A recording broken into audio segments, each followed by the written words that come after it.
ದೇವ್ರು ನಿಮ್ಮನ್ನ ಇವಳು ಬದುಕ್ಲೇಬೇಕು ಅಂತ ಹೇಳಿ ನಿರ್ಧಾರ ಮಾಡ್ಬಿಟ್ಟಿದ್ದ ಅನ್ಸುತ್ತೆ. ಸಾಯಕ್ಕೆ ಹೋದ್ವಿ ಹ್ಮ್ ನಾನು ನನ್ನ ಮಗ. ಹ್ಮ್ ಹ್ಮ್ ನನ್ನ ಮಗನಿಂದನೇ ನಾನು ಬದುಕಿದ್ದೀನಿ. ಏನ್ ಇವತ್ತೇನಾರ ಮಾಡ್ತಿದಾರೆ ನಿಮ್ಮ ನಾನು ಮಗ? ಬದುಕಿದ್ದೀನಿ ಅಂದರೆ ನಿಮ್ಮ ಮಗಂಗೋಸ್ಕರ ನನ್ನ ಮಗ ಕಾರಣ.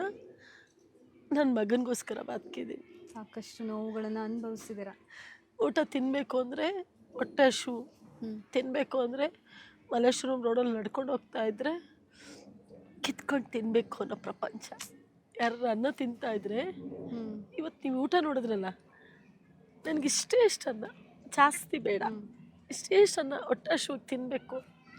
ಹೋಟ್ಲಲ್ಲಿ ತಿಂತಾ ಇದ್ರೆ ಅದನ್ನು ಕಿತ್ಕೊಂಡು ತಿನ್ನಬೇಕು ಅನ್ನಿಸ್ತಿತ್ತು. ಯಾರು ತಿಂತಾ ಇದ್ರೆ ಅನ್ನಕ್ಕಷ್ಟು ಬೆಲೆ ಕೊಡ್ತೀರಾ ನೀವು. ಬಟ್ಟೆ ಯಾರೋ ಕೊಟ್ಟಿದ್ದು ಬಟ್ಟೆ ಹಾಕೊಳ್ತಿದ್ದೆ, ಹ್ಮ್ ಯಾರೋ ಬಟ್ಟೆ ಕೊಡೋರು, ಯಾರೋ ಊಟ ಕೊಡೋರು. ಈ ಶಶಿಕಲಾ ಇದ್ದಾಳಲ್ಲ, ಅಷ್ಟು ಸುಲಭ ಅಲ್ಲ. ನನಗೆ ಲಕ್ಷಾಂತರ ಜನ ಊಟ ಬಟ್ಟೆ ಹಾಕಿದ್ದಾರೆ. ಸಾವಿರಾರು ಕುಟುಂಬಗಳು ನನಗೆ ಊಟ ಬಟ್ಟೆ ಜಾಗ ಕೊಟ್ಟಿದ್ದಾರೆ. ಅವರೆಲ್ಲ ಕೊಟ್ಟಿರೋ ಭಿಕ್ಷೆ ಇವತ್ತು ಶಶಿಕಲಾ. ಗಟ್ಟಿಗಿತ್ತಿ ಮೇಡಮ್ ನೀವು ಶಶಿಕಲಾ. ಒಂದು ಒಂಟಿ ಹೆಣ್ಮಕ್ಳು ತುಂಬ ಕಷ್ಟ ಬದುಕೋದು, ನಿಜವಾಗ್ಲು ಹೇಳುವಷ್ಟು ಸುಲಭ ಅಲ್ಲ. ಅವಾಗಿನ ಜನ್ರೇಷನ್ ಅಂತಲ್ಲ, ಈಗಿನ ಜನ್ರೇಷನ್ ಅಲ್ಲೂ ಕೂಡ ಒಂಟಿ ಹೆಣ್ಣು ಬದುಕೋದು ಕಷ್ಟ. ತುಂಬ ಕಷ್ಟ ಬದುಕೋದು, ಬದುಕಕ್ಕಾಗಲ್ಲ. ಬಟ್ ನನ್ನ ಮಗನಿಗೋಸ್ಕರ ನಾನು ಬದುಕಲೇಬೇಕಿತ್ತು, ಬದುಕ್ತೆ ನಾನು. ನನ್ನ ಮಗನಿಗೋಸ್ಕರ ಬದುಕಲೇಬೇಕಿತ್ತು ನಾನು. ಕಷ್ಟನೋ ಸುಖನೋ ಬದುಕಬೇಕು. ನಾನು ಸತ್ತೋದ್ರೆ ನನ್ನ ಮಗ ಬೀದಿ ಪಾಲಾಗ್ತಾನಲ್ಲ, ನಾನೇ ಬೀದಿಗೆ ನಿಂತೆ, ನಾನು ಬಿಟ್ಟು ಹೋದ್ರೆ ಮಗನಿಗೆ ಯಾರು ನೋಡ್ಕೊಳ್ತಾರೆ?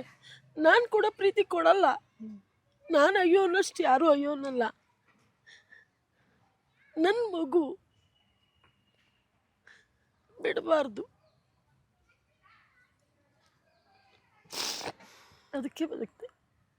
ಮುಂದೆ ಹೇಗೆ ಜೀವನ ಹೇಗಾಯಿತು? ಹಾಸ್ಪಿಟ್ಲಿಂದ ಎಲ್ಲಿವರೆಗೂ ಹೋಯಿತು? ಹಾಸ್ಪಿಟ್ಲಲ್ಲಿ ತುಂಬ ಕೆಲಸ ಮಾಡಿದೆ.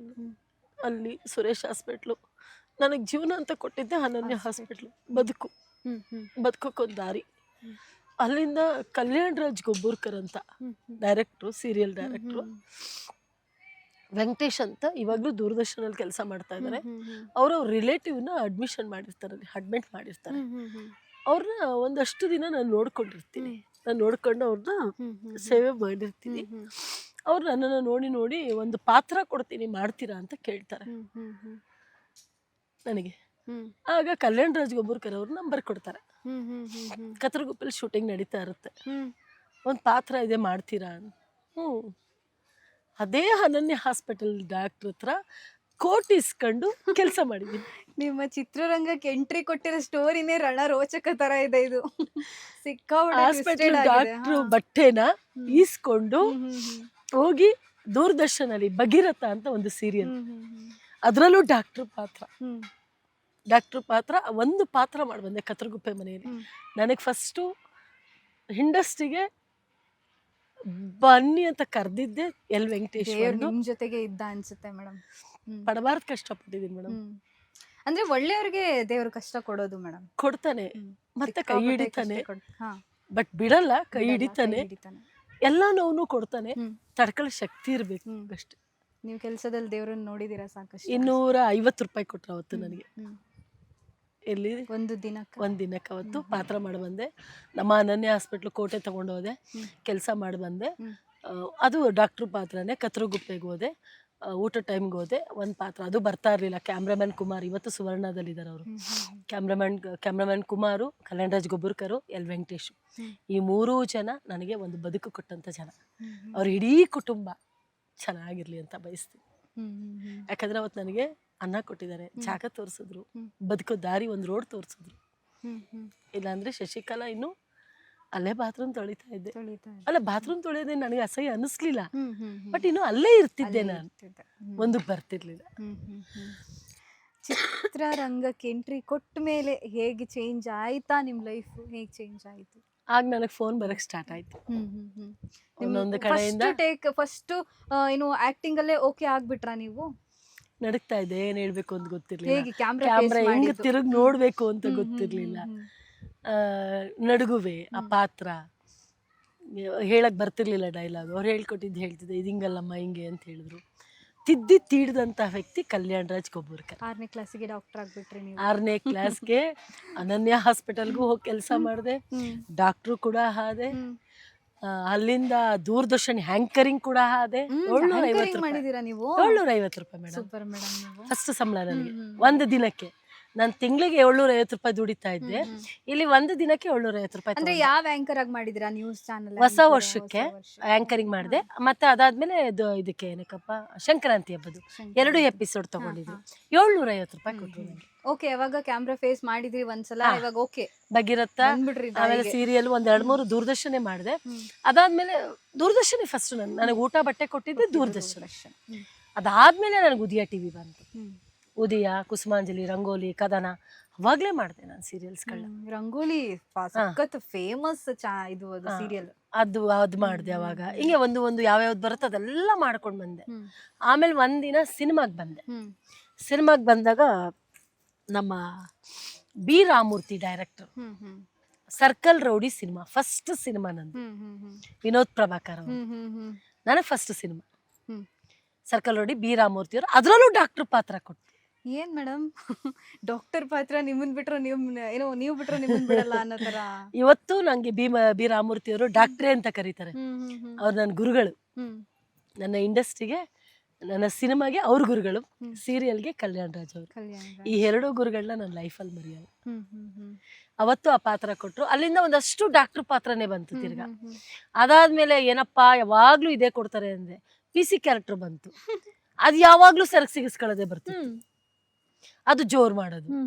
ಅದು ದುನಿಯಾ ವಿಜಯ್ ಸರ್ ಅಂತೂ ದೇವ್ರ ಸಿನಿಮಾದಲ್ಲಿ 3 ಪ್ಯಾಕೆಟ್ ಸಿಗರೇಟ್ ಸೇರಿಸಿದ್ದಾರೆ. ದೇವ್ರ ಸಿನಿಮಾ ಮೇಡಮ್ ಅದು. ಮೇಡಮ್ ಅದಕ್ಕೆ ಪಾತ್ರಕ್ಕೆ ಬೇಕೇ ಬೇಕಲ್ವಾ? ನಾನ್ ಸೇರಿಸಿದ್ರು ನನಗೆ. ಹೆಂಗೆ ಮೇಡಮ್ ಅಡಿಕ್ಟ್ ಆಗ್ಬಿಡಲ್ವಾ ಆತರ? ಇಲ್ಲ, ಅಡಿಕ್ಟ್ ಆಗಲ್ಲ. ಪಾತ್ರವಾಗೇ ತಗೋಬೇಕು ನಾವು. ನಾನು ಇವತ್ತವರೆಗೂ ಮೇಡಮ್ ಫುಟ್ಪಾತ್ ಅಲ್ಲಿ ಬಿದ್ರು ಯಾವ್ದೂ ಅಡಿಕ್ಟ್ ಆಗಿಲ್ಲ. ಯಾಕೆಂದ್ರೆ ನನ್ನ ಗುರಿ, ನನ್ನ ಲೈಫು, ನನ್ನ ಬದುಕು ನನ್ನ ಮಗ ಮಾತ್ರ. ಮೇಡಮ್ ನ್ಯಾಚುರಲ್ ಆಗಿ ಸಿಗರೇಟ್ ಸೇರಿಸ್ತಾ ಅಲ್ವಾ? ಈಗ ನಮಗೆ ಇಷ್ಟ ಇರಲ್ಲ, ಬಟ್ ಹೆಲ್ತ್ಗೆ ಏನಾದ್ರು ಎಫೆಕ್ಟ್ ಆಗುತ್ತೆ ಅನ್ನೋ ತರ. ಹಾಗಲ್ಲ ಮೇಡಮ್, ಒಂದು ಪ್ಯಾಕೆಟ್ ಅಲ್ಲೆಲ್ಲ ಏನಾಗತ್ತೆ? ಏನಾಗಲ್ವಾ? ನಾನು ಸೇದ್ನಲ್ಲ ಮೇಡಮ್, ನನಗೆ ಆ ಪಾತ್ರಕ್ಕೆ ಅವ್ರಿಗೆ ಬೇಕಿತ್ತು. ಚಿಕನ್ ತಿನ್ನಲ್ಲ, ಮೊಟ್ಟೆ ತಿನ್ನಲ್ಲ. ಚಿಕನ್ ಮೊಟ್ಟೆ ಮಟನ್ ತಿನ್ಬೇಕಿತ್ತು, ಅದೊಂದು ಸೀನು. ಇಲ್ಲ, ತಿಂದಿಲ್ಲ. ಅದಕ್ಕೇನೋ ಲಾಲಿಪಾಪ್, ಅದಕ್ಕೆ ಅವರ್ ಸುತ್ತಿ ಏನೋ ಮಾಡಿ ಬೈದ್ರು. ನಮ್ ಸಾಧಕ್ಕೆ ಹೋಗಿಲ್ಲ ಸರ್. ನಾನ್ ವೆಜ್ ಅಲ್ವಾ? ವೆಜ್. ನಾನ್ ಪ್ಯೂರ್ ವೆಜ್. ಮನೇಲೆಲ್ಲ ನಾನ್ ವೆಜ್ ಇಲ್ಲ. ನಿಮ್ಮ ನಾನ್ ವೆಜ್ ಮಾತ್ರ ನಾನ್ ವೆಜ್ ಏನು ತಿನ್ನಲ್ಲ. ಆ ಪಾತ್ರಗಳು ಮಾಡಿದೆ ಮೇಡಮ್. ಸಿಗರೇಟ್ ರಾತ್ರಿ ದೇವ್ರ ಸಿನಿಮಾದಲ್ಲಿ ರಾತ್ರಿ ಸೇದಿ ಸಿಗರೇಟ್ ಬೆಳಗ್ಗೆವರೆಗೂ ಸೇದಿ ಟೇಕ್ ಓಕೆ ಆಯ್ತು. ದೇವ್ರಿ ಮೇಡಮ್ ಸಿಗರೇಟ್ ಸೇದು ಟೇಕ್ ಓಕೆ ಮಾಡ್ಬಿಟ್ರಲ್ಲ ನೀವು. ನಮ್ ಸಾಧಕ್ ಹೋಗಿಲ್ಲ ಸರ್ಗೆ ವೆಜ್ ತಿನ್ನೋರು ಅಲರ್ಜಿ. ಏಯ್ ಒಳಗಡೆ ಕೂರ್ಸಾಡ್ತಾರೆ. ಅವರಂತೂ ಸಖತ್ ಕ್ಯೂಟ್ ಅಂದ್ರೆ ಕ್ಯೂಟ್. ಅವರು ತುಂಬಾ ಒಳ್ಳೆ ವ್ಯಕ್ತಿ ಮೇಡಮ್. ತುಂಬಾ ಒಳ್ಳೆ ಮನಸ್ಸು, ಕಷ್ಟಕ್ಕೆ ಮಿಡಿಯುವಂತ ಮನಸ್ಸು. ನಾನು ಅವಾಗ ತುಂಬಾ ಅಂದ್ರೆ ನಾನು ಅವಾಗ ಕಾಶಿ ಅವರಿದ್ರು. ಕಾಶಿ ಅವರು ತುಂಬಾ ಸಿನಿಮಾಗಳು ಅವ್ರ ಜೊತೆ ಮಾಡಿದೆ. ದೊಡ್ಡಣ್ಣ, ಇದು ರಂಗಾಯಣ ರಘು, ರಂಗಾಯಣ ರಘು ಜೊತೆ ನಿಮ್ದು ನೋಡಿದೀನಿ. ಆಮೇಲೆ ನಂಗೆ ತುಂಬಾ ಇಷ್ಟ ಆಗಿದ್ದು ಅಂದ್ರೆ ಅರಗಿಣಿ ಅಂತ ಒಂದ್ ಸೀರಿಯಲ್ ಬಂತು ಗೊತ್ತಾ? ನೀವು ಹೀರೋಯಿನ್ ತಾಯಿ ಪಾತ್ರ ಮಾಡಿದೀರಾ. ತುಂಬಾ ಸೈಲೆಂಟ್ ಆತರ. ಮೇಡಮ್ ನನಗೆ ಹಾ ಹೇ 2 ಪ್ರಾಬ್ಲಮ್ ಇದೆ. ಹಾದ್ರ ಅಂದಿದ್ದೆ, ಹಾದ್ರೆಗೆ ಹಾದ್ರ ಆಗ್ಬಿಟ್ಟಿದೆ. ಇಡೀ ಕರ್ನಾಟಕ ಜನ ಕಲ್ತ್ಕೊಂಡು ನೋಡಿದ್ರು. ಅರಗಿಣಿ ಫಸ್ಟ್ ಎಪಿಸೋಡ್ ನಂದೇ. ಅಯ್ಯೋ, ಆದ್ರೆ ಅನ್ನಕ್ ಹೋಗಿ ಅದ್ ಬಂದ್ಬಿಟ್ಟಿತ್ತು. ಇಲ್ಲ ಮೇಡಮ್, ಒಂದ್ ಮಾತು ಹೇಳ, ಎಂತೆಂತ ಓದಿರೋರ್ಗೆ ಕಷ್ಟ. ನಾನ್ ಬರೀ 6ನೇ ಕ್ಲಾಸ್ ಓದಿ 600 ಸಿನಿಮಾ ಮಾಡಿದೀನಲ್ಲ ಮೇಡಮ್. ಏನು ಸೈಡಿಗೆ ಇಡ್ರಿ, ಬಟ್ ನಿಮ್ಮಷ್ಟು ಗ್ರೇಟ್ ಪರ್ಸನ್. ಒಂದೇನಂದ್ರೆ ನನ್ ಬೆನ್ನು ನಾನೇ ತಟ್ಕೋಬೇಕು. ಯಾಕಂದ್ರೆ ನನಗೆ ಇನ್ನೊಬ್ರು ತಟ್ಟಬಾರ್ದು ಮೇಡಮ್. ನನ್ನ ಆತ್ಮಸಾಕ್ಷಿಗೆ ನನ್ನ ಸಭಾಷ್ಗಿರಿ ನಾನೇ ಕೊಟ್ಕೋಬೇಕು. ಯಾಕಂದ್ರೆ ನನ್ನ ಆತ್ಮಕ್ ನಾನ್ ಕರೆಕ್ಟ್ ಆಗಿ ಕೇಳ್ಕೊಂಡ್ರೆ ತಾನೇ ಸರಿ ಇರುತ್ತೆ. ನನ್ನ ಆತ್ಮಕ್ ನಾನ್ ಫಸ್ಟ್ ಖುಷಿ ಪಡ್ಬೇಕು, ಆಮೇಲೆ ಬೇರೆಯವ್ರ ಖುಷಿ. 6ನೇ ಕ್ಲಾಸ್ ಓದಿ 600 ಸಿನಿಮಾ ಮಾಡಿ, ಹೆಮ್ಮೆ ಆಗುತ್ತೆ. 50 ಸೀರಿಯಲ್ ಮಾಡಿ, 50 ಹ್ಯಾಟ್ ಶೂಟ್ ಮಾಡಿ, 60 ಕುಟುಂಬಕ್ಕೆ ಊಟ ಹಾಕ್ತಿದೀನಿ. Great madam. ಇನ್ನು ಓದಿದ್ರೆ ಚೆನ್ನಾಗಿರ್ತಿತ್ತೇನೋ. ಈ ಸೀರಿಯಸ್ಲಿ ಅಂದ್ರೆ ದೇವ್ರು ಈ ತರದವ್ರ ಹತ್ರ ಇಷ್ಟೆಲ್ಲ ಮಾಡಿಸ್ಬೇಕು ಅಂತ ಏನಾದ್ರು ಎಜುಕೇಶನ್ ಕಟ್ ಮಾಡಿಸಿದ್ನ ಏನೋ ಯಾರಿಗ್ ಗೊತ್ತು. ಬಟ್ ಒಂದೊಂದ್ ದಿನಕ್ಕೆ 3 ಸಿನಿಮಾ ಮಾಡಿದೀನಿ ಮೇಡಮ್. ಹೇಗೆ ಮೇಡಮ್ ಅದು ಹೆಂಗ್ ಮ್ಯಾನೇಜ್ ಮಾಡಿ? ಕಷ್ಟ ಆಗ್ತಿತ್ತು ಮೇಡಮ್. ಈಗ ಎಲ್ಲ ನಿಂತಿರೋದು. ನಾಗವಲ್ಲಿ ತರ ರಾಜವೌಲಿ ಕರೋಡ್ಪತಿ ಕೋಮಲ ಅವ್ರದ್ದು, ರಾಜವೌಲಿ ಕರೋಡ್ಪತಿ ಬುಲ್ಬುಲ್ ಹ್ಮ್. 3 ಒಂದೇ ದಿನ ಡೇಟ್. ಹ್ಮ್, ಹ್ಮ್, ಎಲ್ಲಿಗೆ ಹೋಗ್ಬೇಕು ಅಲ್ಲಿಗೆ ಬುಲ್ಬುಲ್ ಅಲ್ಲಿ ಯಾರ ಏನ್ character? Wife character, Ramesh Bhat wife. Ramesh ಎಲ್ಲರೂ ಭಟ್ ಅವರು. ಕುಟುಂಬ ನಾವು. ನೋಡಿದೀನಿ ನಾನು, ಆ ನೋಡಿದೀನಿ. ಕುಟುಂಬದಲ್ಲಿ ಅದು ಎಲ್ಲರೂ ಮುಂಬೈಯಲ್ಲಿ. ಹೆಣ್ಮಕ್ಳೆಲ್ಲ ನಾವೊಂದು ಕುಟುಂಬ. ಹ್ಮ್, ಹ್ಮ್, ಹ್ಮ್. ಎಲ್ಲರೂ ಅವ್ರ ಮಿಸ್ಸಸ್, ಇವ್ರ ಹೆಂಡತಿ ಈ ತರ ಪಾತ್ರ. ಎಲ್ಲ ದೊಡ್ಡ ದೊಡ್ಡ ಸ್ಟಾರ್ ಗಳ ಜೊತೆನೆ ಮಾಡಿದೀರಾ ನೀವು. ಸುದೀಪ್ ಸರ್ ಜೊತೆ. ಹ್ಮ್. ಸುದೀಪ್ ಸರ್ ನನ್ಗೆ ಒಂದ್ ಖುಷಿ ಏನಂದ್ರೆ ಇದು ಅವ್ರ ಅಲ್ವಾ ಜೊತೆ ಅವ್ರದ್ದು ವೀರಮದಕರಿ, ವರ್ಧನಾಯಕ, ಕೆಂಪೇಗೌಡ. ಹಾ, ವೀರಮದಕರಿಲಿ ಫಸ್ಟ್ ಸೀನು. ಹಾ, 7 ಜನ ಹೋಗಿದ್ವಿ ಕಲಾವಿದ್ರು, ಅದ್ರಲ್ಲಿ ಸೆಲೆಕ್ಟ್ ಆಗಿದ್ ನಾನು ಡಾಕ್ಟರ್ ಪಾತ್ರ. ಗ್ರೇಟ್ ಮೇಡಮ್ ನೀವು. ಮೇಡಮ್ ಇವತ್ತು ಅಷ್ಟೇ ಸುದೀಪ್ ಸರ್ ನಿಂತ್ಕೊಂಡ್ರೆ ಎಷ್ಟು ಚೆನ್ನಾಗಿ ಆ ಮರ್ಯಾದೆ, ಆ ರೆಸ್ಪೆಕ್ಟ್ ಕೊಟ್ಟು ಮಾತಾಡ್ತಾರೆ ಗೊತ್ತಾ. ಅವ್ರಷ್ಟು ಸುಲಭಕ್ಕೆ ಯಾರಿಗೂ ಕೊಡಲ್ಲ. ಇಲ್ಲ ಮೇಡಮ್, ತುಂಬಾ ಏನಂದ್ರೆ ಅವರು ನೋಡ್ತಾರೆ ಮೇಡಮ್. ಒಂದೇನ್ ಗೊತ್ತಾ, ನಮ್ಮ ಕಲಾವಿದರಲ್ಲಿ ಒಂದಷ್ಟು ಜನ ಮೇಡಮ್, ನಾನು ನಿಮ್ಮನ್ನ ನೋಡ್ತಾ ಇರ್ತೀವಿ ಅನ್ಕೊಳ್ಳಿ, ನಾನು ನಿಮ್ಮ ಹತ್ರ ಮಾತಾಡ್ತಾ ಇರ್ತೀನಿ, ಸುಮ್ಮನೆ ಹಿಂಗೆ ನೋಡ್ತಾರೆ ಅಷ್ಟೇ. ಅದ್ರ ನಮ್ಮ ರಾಕ್ಲೈನ್ ಸರ್ ಒಬ್ರು ಅಣ್ಣಗಿಂತ ಹೆಚ್ಚು, ನನಗೆ ಅಣ್ಣನ್ಗಿಂತ ಒಂದ್ ಹೆಚ್ಚು ರಾಕ್ಲೈನ್ ಸರ್ ಸುಮ್ಮನೆ ನೋಡ್ತಾ ಇರ್ತಾರೆ. ತುಂಬಾ ಅಬ್ಸರ್ವ್ ಮಾಡಲ್ಲ ಮೇಡಮ್. ಕೊಡ್ತಾರ ಒಂದು ಒಳ್ಳೆಯವರ ಕೆಟ್ಟವ್ರು ಒಂದ್ ಸೆಕೆಂಡ್ ನೋಡ್ಬಿಟ್ಟಿರ್ತಾರೆ ಅವ್ರು ತುಂಬಾ ವರ್ಷದಿಂದ. ಒಳ್ಳೆಯವ್ರನ್ನಾದ್ರೆ ಹತ್ರ ಇಟ್ಕೊಳ್ತಾರೆ ಮೇಡಮ್. ಇಲ್ಲ ಅಂದ್ರೆ ಯಾರಿಗೂ ಏನು ಅನ್ನಲ್ಲ ಮೇಡಮ್, ಸುಮ್ನೆ ಇದ್ ಬಿಡ್ತಾರೆ.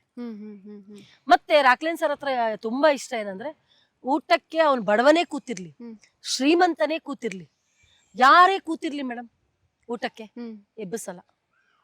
ನಾನು ರಾಕ್ಲೈನ್ ಸರ್ ಅಣ್ಣನ ಹತ್ರ ಒಂದು ತುಂಬಾ ಇಷ್ಟ ಅಂದ್ರೆ ಎಬ್ಬಿಸಲ್ಲ. ಅವ್ರದ್ದು ಒಂದು ಮೂವಿ ನೋಡಿದೀನಿ ನಾನು, ಡಕೋಟಾ ಎಕ್ಸ್ಪ್ರೆಸ್ ಅಂತ ಮೂವಿ. ಎಷ್ಟು ಸಲ ನೋಡಿದ್ರು ಬೇಜಾರಾಗಲ್ಲ ಆ ಮೂವಿ. ಬಟ್ ಅವ್ರ ಅನ್ನಕ್ಕೆ ತುಂಬಾ ಗೌರವ ಕೊಡ್ತಾರೆ, ಒಬ್ಬ ಮನುಷ್ಯನಿಗೆ ತುಂಬಾ ಗೌರವ ಕೊಡ್ತಾರೆ. ಆ ಎರಡೂ ತುಂಬಾ ಇಷ್ಟ ನಂಗೆ ರಾಕ್ಲೈನ್ ಸರ್ ಹತ್ರ. ನಾ ಎಂತ ಪರಿಸ್ಥಿತಿ ಇಲ್ಲ ಮೇಡಮ್, ಎಷ್ಟೇ ಕೆಲಸ ಮಾಡಿರ್ಲಿ, ಏನೇ ಓಡಾಡ್ತಿರ್ಲಿ, ಊಟ ಕೂತಿದೀವಿ ಅಂದ್ರೆ ಎಬ್ಬಿಸಲ್ಲ. ಅದ್ ನನ್ಗೆ ತುಂಬಾ ಇಷ್ಟ. ಅವ್ರ ಹತ್ರ ಒಂದಷ್ಟು ಕಲಿಬೇಕು ನಾವು. ಎಲ್ಲರ ಜೊತೆ ಕೆಲಸ ಮಾಡಿದೀನಿ ಮೇಡಮ್, ಪ್ರತಿಯೊಬ್ಬರ ಸರ್ ಜೊತೆ ಕೆಲಸ ಮಾಡಿದೀನಿ. ಅವ್ರ ವೈಫ್ ಕ್ಯಾರೆಕ್ಟರ್ ಮಾಡಿದೀನಿ. ಆ ಪಾರು ಸೀರಿಯಲ್ ಹೀರೋಯಿನ್ ಮಾಡಿದ್ರು, ರಾಮಾಯಣ ಅಂತ ಅನ್ಸಿದ್ರು. ಅದು ನನ್ನ ಅಮ್ಮನ ಪಾತ್ರ, ಅವ್ರ ಅಪ್ಪನ ಪಾತ್ರ. ಅವ್ರ ಹತ್ರ ಕೆಲಸ ಮಾಡೋದು ಇನ್ನೂ ಕಷ್ಟ. ಕಷ್ಟ ಅನ್ನೋದಕ್ಕಿಂತ ಕಷ್ಟ ಅಲ್ಲ, ಅವ್ರ ಹತ್ರ ನಾವು ಕಲಿಯುವಂತದ್ದು. ಅವ್ರ ಧೂಳ್ ಸಮಾನ. ನಾನು ಎಸ್ ನಾರಾಯಣ್ ಸರ್ ಧೂಳ್ ಸಮಾನ, ಅವ್ರ ಕಾಲಡಿ. ಬಟ್ ಏನಂತಂದ್ರೆ ನಾನು ಹೇಳ್ತೀನಲ್ವಾ, ತುಂಬಾ ಅವ್ರ ಹತ್ರ ಕಲಿಯುವಂತದ್ದು ಈಗಿದೆ. ಸ್ಪಾಟ್ ಅಲ್ಲಿ ಎತ್ಕೊಳ್ತಾರೆ ಮೇಡಮ್ ಪಾತ್ರ. ಹಿಂಗೆ ಟರ್ನ್ ಮಾಡ್ಬಿಡ್ತಾರೆ. ಮಲ್ಟಿ ಟ್ಯಾಲೆಂಟೆಡ್ ಅವರು ತುಂಬಾ ಮೇಡಮ್. ನಾವು ಅವ್ರನ್ನ ನೋಡ್ತಾ ಇರ್ತೀವಿ, ಆಗ್ಲೇ 2 ರೌಂಡ್ ಬಂದ್ಬಿಟ್ಟಿರ್ತಾರ ಅವ್ರ ಡೈಲಾಗ್. ಬಟ್ ಕಲಿಬೇಕು ಮೇಡಮ್. ಅಂತ ಡೈರೆಕ್ಟರ್ ಗಳ ಹತ್ರ ಕಲ್ತ್ರೆ ನಾವೆಲ್ಲೋ ಜೀವನ ಮಾಡ್ಕೊಳ್ತೀವಿ, ನಾವೆಲ್ಲೋ ಬದುಕು ಕಟ್ಕೊಳ್ತೀವಿ. ಅಂತ ಡೈರೆಕ್ಟರ್ ಗಳ ಹತ್ರ ಕಲಿಬೇಕು ಮೇಡಮ್. ಲಾಸ್ಟ್ ಟೈಮ್ ಹೀಗೆ ಒಂದು ಮಾತು. ಲೇಟೆಸ್ಟ್ ಹಾಗೂ ಇಂಟ್ರೆಸ್ಟಿಂಗ್ ಸುದ್ದಿಗಳಿಗಾಗಿ ಬಾಸ್ ಟಿವಿ ಕನ್ನಡ ಚಾನೆಲ್ನ ಸಬ್ಸ್ಕ್ರೈಬ್ ಮಾಡಿ, ಹಾಗೆಯೇ ಬೆಲ್ ಐಕಾನ್ ಪ್ರೆಸ್ ಮಾಡಿ. ಇದರ ಜೊತೆಗೆ ಫೇಸ್ಬುಕ್, ಇನ್ಸ್ಟಾಗ್ರಾಮ್, ಎಕ್ಸ್ ನಲ್ಲೂ ಮಿಸ್ ಮಾಡದೆ ಫಾಲೋ ಮಾಡಿ.